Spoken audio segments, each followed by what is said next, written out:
Dentro de los conceptos fundamentales y fuentes del derecho internacional privado, encontramos que el derecho internacional tiene su razón de ser en la necesidad de regular las relaciones jurídicas entre personas pertenecientes a diversos ordenamientos jurídicos.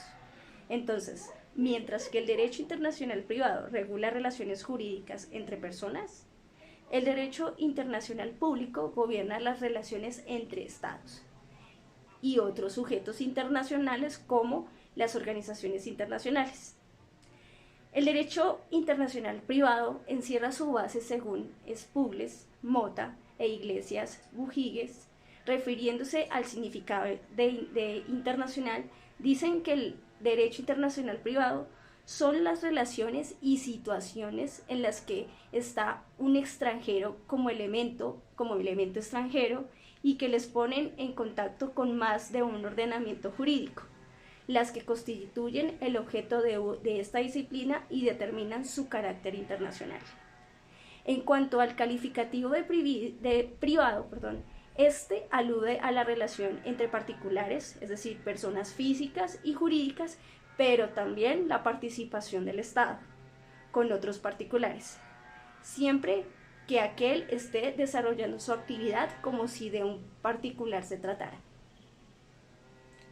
Respecto al contenido material del derecho internacional privado, dentro de la doctrina francesa, seguida por los países latinoamericanos del derecho internacional, comprende, primero, el derecho de la nacionalidad. También comprende la condición jurídica de los extranjeros, el conflicto de leyes y el conflicto de competencia judicial o de jurisdicciones.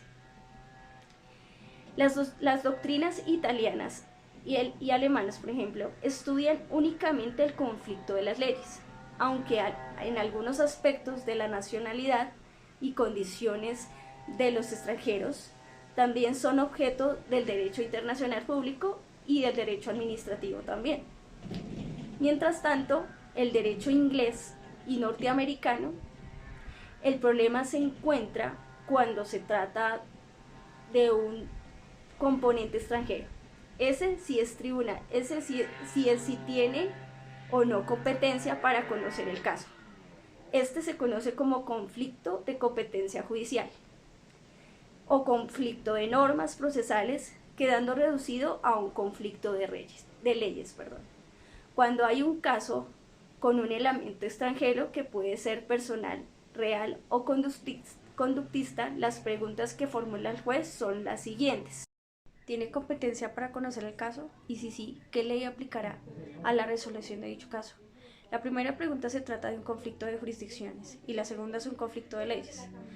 La finalidad del derecho internacional privado, el señor Werner, afirma que esta consiste en la manifestación del respeto hacia el elemento extranjero, las personas y las comunidades interesadas en él, lo que significa que no puede haber hostilidad hacia el elemento extranjero, al que se le deben, pues, respetar los derechos fundamentales que tienen igualdad con los que ostentan los nacionales. La naturaleza del derecho internacional privado, algunos dicen que es derecho público y privado a la vez. Nayovet piensa que forma parte del derecho público interno, que se basa en la nacionalidad, la condición jurídica de los extranjeros. Las leyes, las reglas, la solución pertenecen a dicho público, aunque sea entre leyes. Las fuentes, como fuentes del derecho internacional privado, se dividen en reales y formales. Las fuentes reales están constituidas por los factores sociológicos e históricos que le darán origen a una sociedad civil determinada. Las fuentes formales se dividen en nacionales e internacionales. Las fuentes nacionales son la Constitución, la ley, la costumbre, la jurisprudencia. Esto significa que en las legislaciones hay diferentes formas de resolver los conflictos. Las fuentes internacionales están formadas por tratados bilaterales, multilaterales y la costumbre internacional. Las fuentes nacionales son las normas del ius cogens, en tanto hacen parte integradora del sistema jurídico en su reconocimiento jurisprudencial, la Constitución, la ley, la costumbre y la jurisprudencia. La primera fuente que explicaré es la norma de derecho imperativo internacional.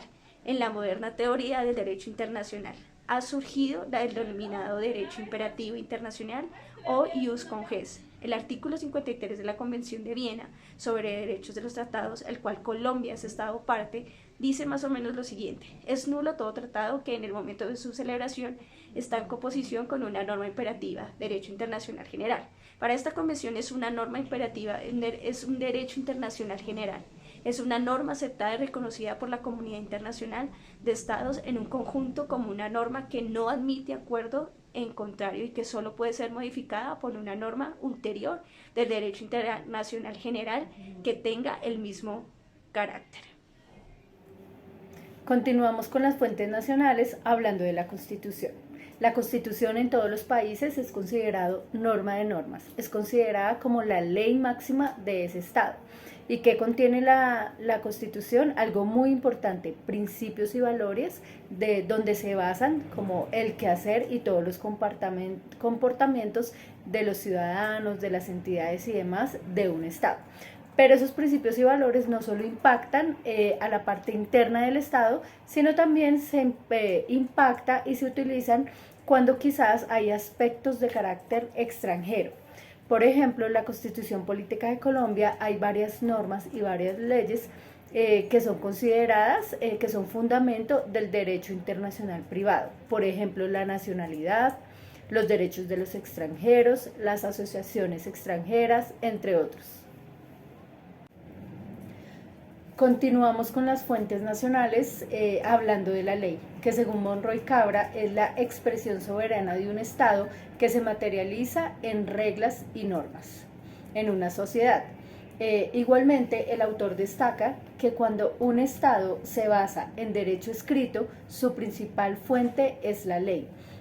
También indica que varios estados adoptan leyes de derecho internacional privado, pero hay otros que adecúan sus códigos civiles implementando principios y normas de derecho internacional privado. Por otro lado, tenemos la costumbre como fuente del derecho nacional. Y dice el autor que para que exista es necesario que haya una práctica continua, reiterada y prolongada. Además, que se practique bajo el convencimiento de que la observancia de la conducta es obligatoria. Igualmente, se debe tener clara la relación que existe entre la costumbre y la ley, pues si la ley logra suplir todo, la costumbre ocupa un segundo lugar, pero si por el contrario existen vacíos legales, la costumbre cobra importancia, bien sea como complemento o para suplirla plenamente. Para finalizar las fuentes del derecho nacional, tenemos la jurisprudencia, que indica el autor es obligatorio en países del common law. En Colombia, por ejemplo, la Corte Constitucional ha establecido el valor de obligatorio a este. Ahora empezamos a hablar de las fuentes internacionales, donde encontramos al derecho imperativo internacional, que ocupa el primer lugar dentro de las fuentes. Entre estas normas encontramos a la buena fe y el principio de igualdad de soberanía de los estados. De esta forma, esta fuente se convierte en uno de los aspectos aceptados y reconocidos por la comunidad internacional. Por otro lado, también tenemos a los tratados internacionales que han sido codificados en la Convención de Viena. Colombia ha ratificado estos convenios y por lo tanto se convierte en derecho positivo, es decir, que son de obligatorio cumplimiento. Frente a las relaciones entre derecho internacional y el derecho interno, Monroy Cabra expone la teoría dualista y la monista. Por un lado, con la teoría dualista, el derecho interno y el derecho internacional se diferencian. Primero en sus fuentes, segundo en las relaciones que regulan, tercero en la obligatoriedad de la norma, cuarto en la desigualdad, la desigual importancia de los tribunales y quinto en el aparato coactivo.